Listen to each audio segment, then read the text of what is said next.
Good morning everyone from Jeff's Little Engine Service. Me and Bo are going to show you how to replace an engine in a lawnmower. We're going to put this brand new Briggs and Stratton engine in this thing today. And we're going to do it in record time, aren't we, Bo? So what we have here is a CRAFTSMAN DLT 3000 V-twin. It's a new CRAFTSMAN 25 horsepower engine, and the owner ran it out of oil over the past couple of years, so that's why we're replacing it. Some things we're going to be doing is disconnecting the fuel line. We're going to disconnect those wires. We're going to disconnect the wire from the starter motor, remove the motor mount bolts, remove the pulley that's attached to the engine shaft. We're going to have to take the hood off here. There's usually some wires to disconnect. So as you're lifting it up, you pull up in this direction. It just comes right off.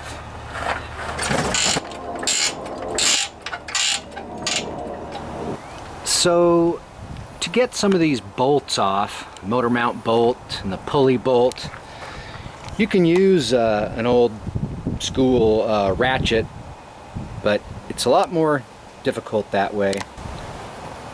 Today I'm going to do it the easy way and use a pneumatic wrench to remove the motor mount bolts and the pulley. So I want to show you all.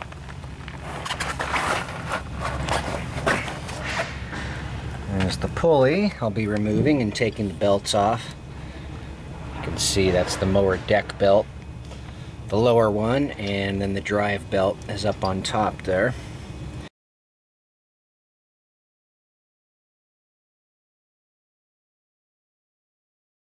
And it's loose enough just to pull right off. I'm going to try and set this camera. Well, so here's the pulley, and this top belt, you should just be able to slip off of there. There we go.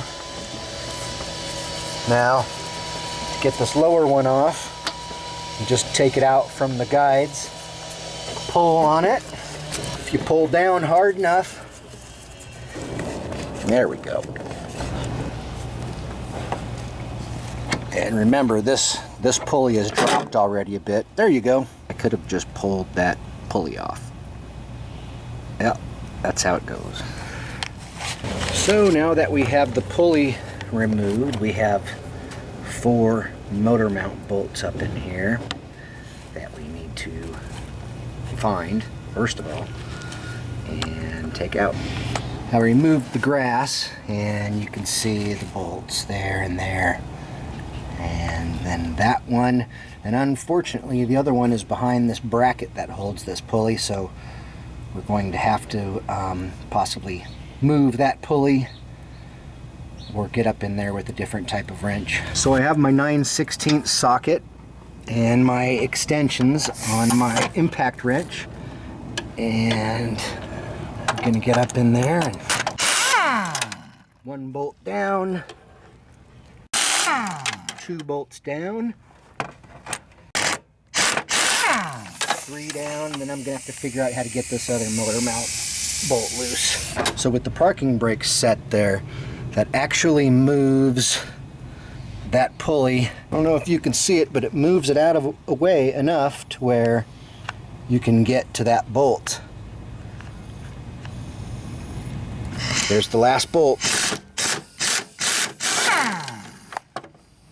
There we go. This engine now is completely loose from the frame. So as long as you keep the fuel line higher than the gas tank here, you're not going to have to worry about gas draining out.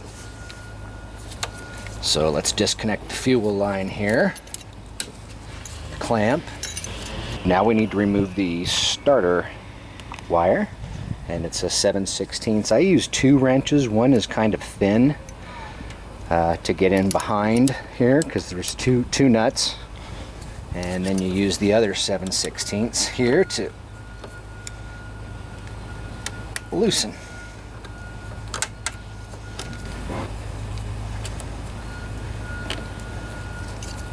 Move this wire out of the way. It looks like this wire stays with the frame.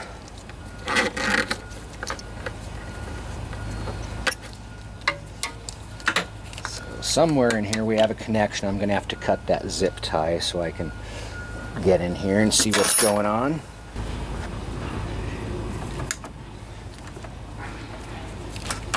So the wires we need to disconnect here are, we have this one.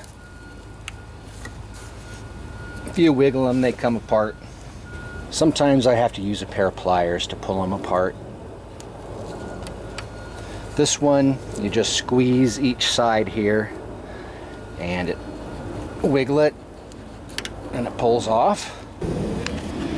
And the engine, believe it or not, just sets in the muffler, so if you lift it straight off, it'll come right out of the muffler. You don't have to loosen anything up there. So it looks like it's a Torx 25 bit.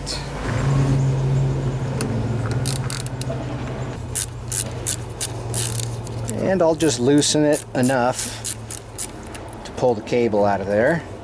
And then, as you can see where the cable mounts here, it pulls down and you can pull it right out. I think I'm just going to bend this out of my way for now. That way I can get in here, hopefully. I don't want to have to remove that, and although it's only 2 bolts holding it on, but it's a 1/2 inch.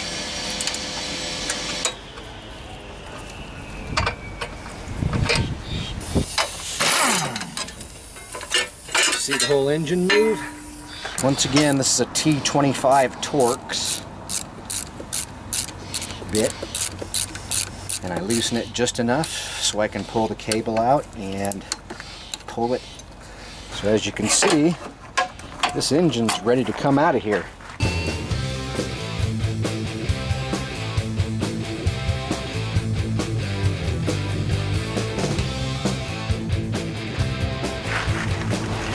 This is what the engine looks like when it's out of the lawnmower.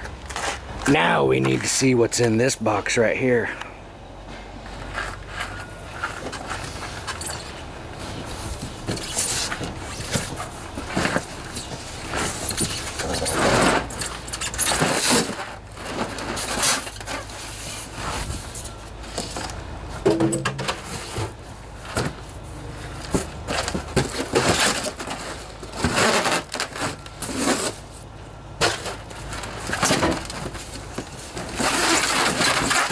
Looks like that's packing foam or something. I'm not quite sure what all that white powder is all over it. Has an instruction manual. Maybe that'll tell me what's up. So this is the pack that comes with that engine. Looks like we might have to replace this wiring harness. They don't give new motor mount bolts, unfortunately. Not sure why they give the exhaust gaskets and new exhaust bolts. We'll find out. Alright, I'm glad to see that there's a new oil filter and fuel filter on this brand new Briggs and Stratton engine. It's a 24 horsepower model. The one I took out of there was a 25. I'm not quite sure why they sent me a 24, but this will work. And we also need to clean off the mounting surface. Just got a little putty knife I'll use here. Make sure all the chunks are off so the engine sits on there square.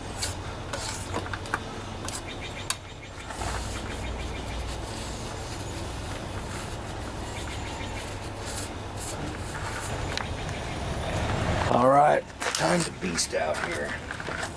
You think this engine will just lift up? Yep.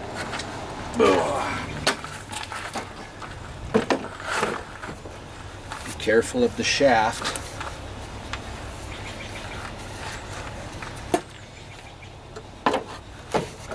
Voila. So these motor mount areas on this new engine, they are not threaded. So the mounting bolts Briggs and Stratton uses are actually not perfectly round. I don't know if you can see that. They're triangular shaped and they're self-tapping. I don't feel comfortable doing that. I'm always worried I'm going to break one of these off, so I'm going to tap the holes, or at least tap them halfway through or so I can get these started and Just know that I'm not going to break one of these off on the inside. Okay, so this is how I determine which tap I need. I just line up the threads like this. I don't know if you can see that, but the threads line up. And it is a 3/8 16 bit that you need for that. You'll want to make sure to spray some lube in these holes and throughout the tapping process. Alright, the important thing is just to get it started nice and straight.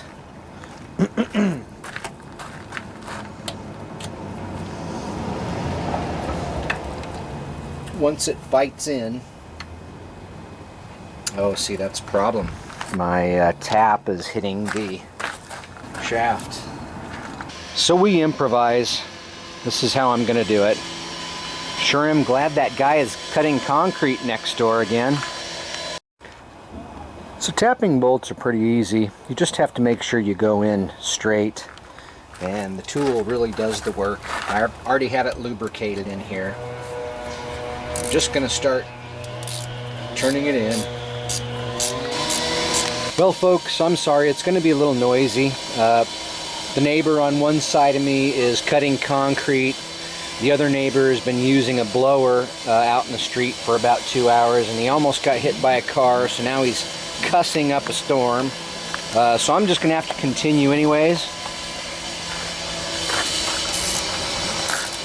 And you know, it's tapping really easy.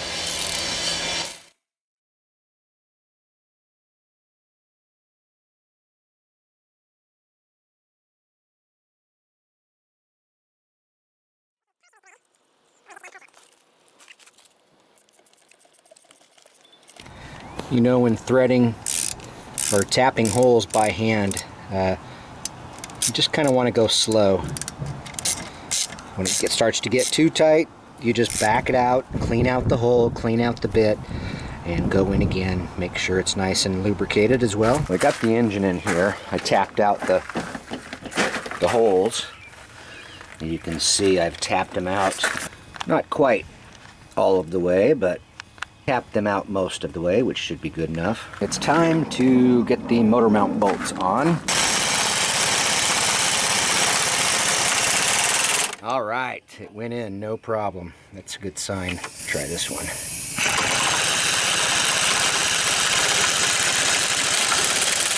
Yep, they're all going in good, so I'm gonna finish this up and put the pulley back on and get back to you guys.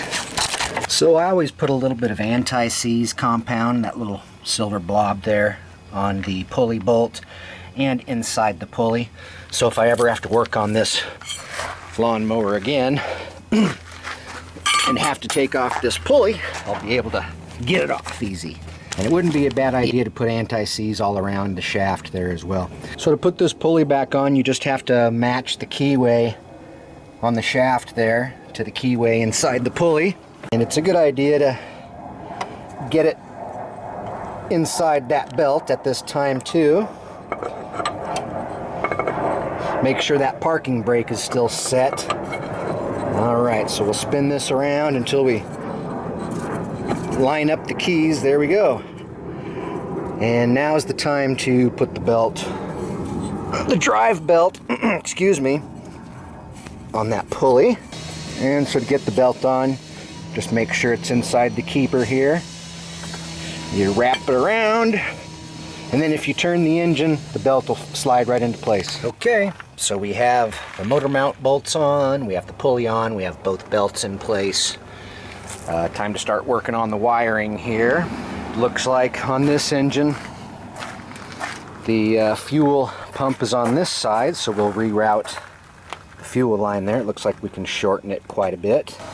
Well, it looks like I need to swap the exhaust pipes off of the old motor. Guess that's why they sent new exhaust gaskets with this engine. They also sent a different wiring harness, which I'll be figuring out shortly here. Well, Briggs sent this wiring harness with this new engine, but It looks like it just plugs in to me, so I guess we don't need it. So it's starting to rain out here again, guys. I checked the plug-in and it everything lines up, so it just plugs right in. There, wiring harness done. Now we need to hook up the starter cable. All right, I got to shut it down, folks. Raining too hard. Time to take these off.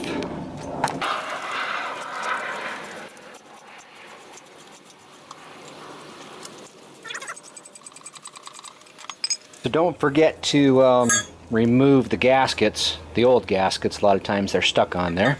I've cleaned off the surface too with a razor blade after I removed the gasket. So I have both exhaust pipes installed and they're in the muffler. It's time to put this muffler guard back on. A few other pieces I have to swap over. I have to swap over the bracket that holds the, I believe it's the choke cable. That's the piece we need to get off. Oh man, those are tiny little bolts. Turns out these are 7/32 bolts. I don't think I've ever used this socket. And there is a linkage involved here, so take note where it mounts on the other carburetor. Hopefully I won't have to take too much apart to get it on. There we go. Here's where we need to be to mount up this linkage.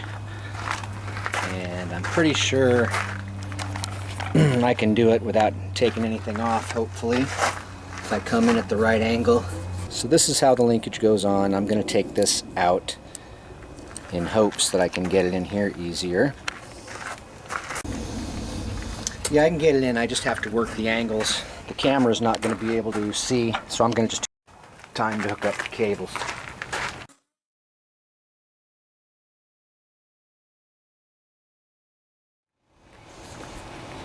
Boom.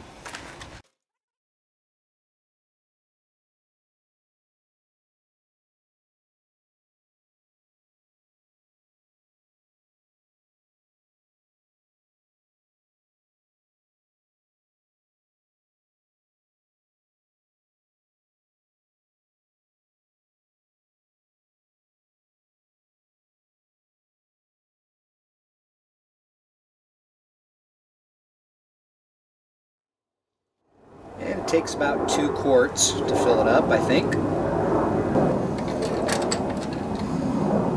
Looks like maybe 2 and a little bit more. I think we're ready to start this thing. Let's see what happens.